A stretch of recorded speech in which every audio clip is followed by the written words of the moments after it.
Good afternoon, everybody. I hope you had a really good long weekend and that you were able to enjoy the sunshine. I am going to read you another story today, and this week's story is called Mrs. Armitage, Queen of the Road.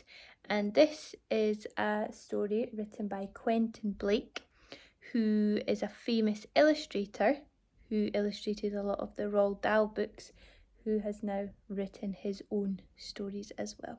So I hope you enjoy listening to today's story. To careful drivers on both sides of the road. One morning, Mrs. Armitage came downstairs and found a letter on the mat. She read it to her faithful dog, Breakspear. It said, "Dear Anastasia, because I am buying a new motorcycle, I shall not need my old car anymore. I would like you to have it as a present. It is in the street outside. Here are the keys. With love from your Uncle Cosmo." There was the car.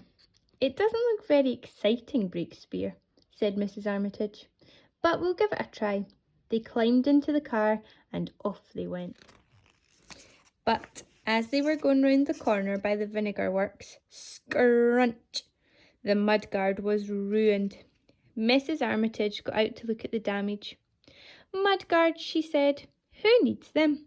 She took them off to the scrap heap and on they went. They were backing out of the scrapyard when, scrang! The front bumper had caught on an old bedstead.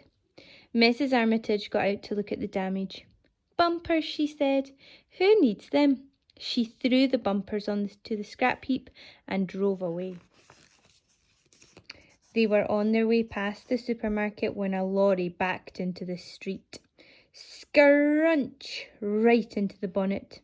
Mrs. Armitage got out to look at the damage. "The bonnet," she said. "Who needs it?" She took it off to the scrap heap and on they went.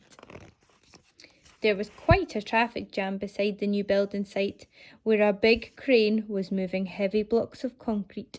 To and fro it went, to and fro, up and down, when suddenly, crunch! Mrs. Armitage got out to look at the damage. "A roof," she said. "Who needs it?" She took it off to the scrap heap and on they went. "Breakspear," said Mrs. Armitage, "I think it's time for us to get out of this town." They went down a side road into the country. All about them were trees and the birds were singing. "Breakspear," said Mrs. Armitage, "this is blissful." But the road got bumpier and bumpier. Bidding, bidong, bidang, bidoing, clunk. All the doors fell off, and the boot as well. Mrs. Armitage got out to look at the damage. "All this stuff, Breakspear," she said. "Who needs it? Let's throw it all on the scrap heap and be on our way." But at that moment there was a roar. It was Uncle Cosmo on his new bike. His friends were there too, Gizzy and Lulu, Ferdinando and Smudge. They were out for a day's drive.